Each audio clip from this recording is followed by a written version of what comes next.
Aku berbangsa Iban. Dulu-dulu, aku belum ada agama lagi. Maklumlah, pelusuk kampung memang lambat berkembang, masih ketinggalan jauh masa tu. Kalau bab ilmu hitam, penyembahan dan pemujaan amat terkenal masa tu, di mana orang berebut-rebut menimba ilmu. Kononnya, bila ada ilmu, menunjukkan kekuatan dan boleh dibanggakan semua orang. Sampaikan ada yang menuntut ilmu salah dan makan diri sendiri serta keluarga. Dahsyat kan ilmu orang dulu-dulu? Orang dulu suka belajar ilmu sebab untuk mempertahankan bangsa sendiri. Masih ingat lagi, masa tu aku baru berumur 12 tahun, di mana pertama kali aku mengikuti upacara pengebumian dalam hidup aku. Yang meninggal dunia adalah salah seorang datu aku. Boleh dikatakan datu aku tu terkenal masa tu. Semua orang takut bila dengar nama dia. Tak ada siapa yang berani. Adat orang lama di mana semua cucu cicit kena balik tengok buat kali terakhir, wajib kena balik. Hari pertama peninggalan datu, jasadnya masih belum dikuburkan sebab masih ada lagi saudara yang belum balik. Sebelum dikebumikan, kami semua wajib untuk melangkah jasad sebelum dikuburkan. Setiap peringkat jumlah langkahnya tak sama. Yang aku ingat dulu, aku hanya melangkah 2 ke 3 kali. Aku kurang pasti, di mana aku adalah cicit kepada datu aku. Jangan tanya kenapa perlu melangkah, sebab aku pun tak tahu dah adat ni. Masa ni belum ada apa-apa yang berlaku. Jasadnya kami letak di tengah-tengah ruang tamu, menunggu kedatangan yang lain. Ada yang meratap pemergian datuk, duduk di samping jasad sambil menangis. Menjelang pada waktu malam, sedang leka berbual-bual mengenai arwah, tiba-tiba rumah bergoyang seperti ada gempa bumi. Keadaan jadi huru-hara.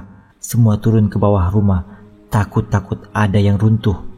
Semasa leka berlari-lari untuk selamatkan diri, aku ternampak ada orang yang duduk di bawah rumah sambil memeluk tiang utama rumah. Masa tu aku tak tahu apa yang aku nampak, hanya bayangan hitam saja. Gegaran berlaku dalam 15 minit. Lepas tu berhenti. Aku cuba tengok lagi ke bawah rumah. Dah hilang. Entah kemana perginya. Tadi nampak macam ada orang. Selepas gegaran berlaku, tiba-tiba lampu yang menerangi rumah berkelip-kelip dalam beberapa saat. Lepas tu blackout terus. Masa tu agak kecoh juga sebab semua orang ketakutan. Di kampung, bekalan elektrik hanya menggunakan enjin saja. Ayah aku tergesa-gesa membawa lampu suluh untuk memeriksa apa yang patut. Sempat aku mendengar ayah membebel, takkan minyak habis, sedangkan tangki tadi diisi penuh. Aku menemani ayah untuk memeriksa enjin. Tiba-tiba aku ternampak lagi bayangan hitam di samping enjin. Aku memberitahu ayah, tapi dengan sekelip mata bayangan itu hilang. Kepala aku diketuk ayah, sebab ayah ingat aku bergurau. Jangan-jangan time tu ayah pun dah takut sebenarnya. Kejadian berlaku hampir 2 jam enjin dihidupkan. Lepas tu boleh terpadam sendiri. Akhirnya kami membiarkannya dan pasrah dengan apa yang berlaku. Hari kedua, hanya beberapa saudara yang datang. Masih ada 2 ke 3 buah keluarga lagi belum datang. Seperti biasa, kedatangan mereka akan melakukan seperti sebelumnya, kena melangkah jasad. Malam hari kedua ni agak seram sedikit. Semasa ibu aku mencuci pinggan mangkuk di dapur, ibu melihat ada bayangan hitam di bawah rumah sedang makan makanan sisa yang ibu buang ke bawah. Ibu aku menjerit terus pingsan. Aku dengan berani cuba melihat apa yang ibu nampak. Apa yang aku nampak adalah sama seperti sebelumnya, bayangan hitam. Tapi kali ini aku kurang bernasib baik. Dia memandang ke arah aku dengan mata merah, bengis sambil rakus memakan sisa-sisa makanan. Aku berlari mendapatkan ayah sambil menangis. Jantung aku seolah-olah nak tercabut. Aku tak mampu bersuara menceritakan kepada ayah apa yang aku nampak. Apa yang aku tahu, aku hanya menangis dan seluruh badan aku menggigil ketakutan. Hari ketiga, hampir keseluruh saudara telah balik ke rumah untuk menemui Datuk. Kini hanya tinggal satu keluarga yang belum balik.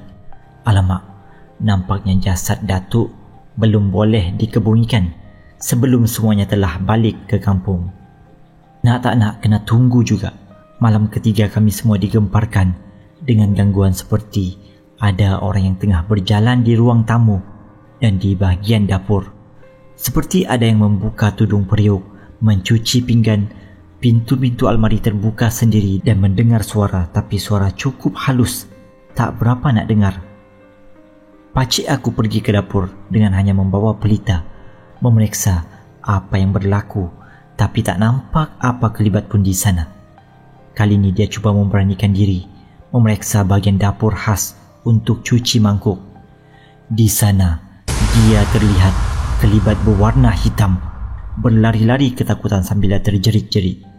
Keadaan di rumah jadi huru-hara, semua berkumpul di ruang tamu ketakutan. Hari keempat, kali ini pengebumian akan dilakukan kerana keluarga yang terakhir telah pun datang. Seperti biasa, upacara pengebumian dipenuhi adat istiadat orang lama. Semasa pengebumian di mana kanak-kanak tidak boleh dibenarkan ikut bersama ke tanah perkuburan. Sebelum ke tanah perkuburan, kena melalui sungai dan keranda di bawah dengan perahu. Dalam masa 30 minit sampai ke tanah perkuburan, naik ke atas dalam 15 minit, kena pula melalui tanah lembut berwarna hitam. Itulah kisah yang tak seberapa dari aku. Sepatutnya orang yang meninggal kena diuruskan cepat dan tidak boleh dibiarkan begitu lama. Tapi orang dulu-dulu ada adat resam yang susah untuk difahami dan dijelaskan. Sekian dari aku. Terima kasih.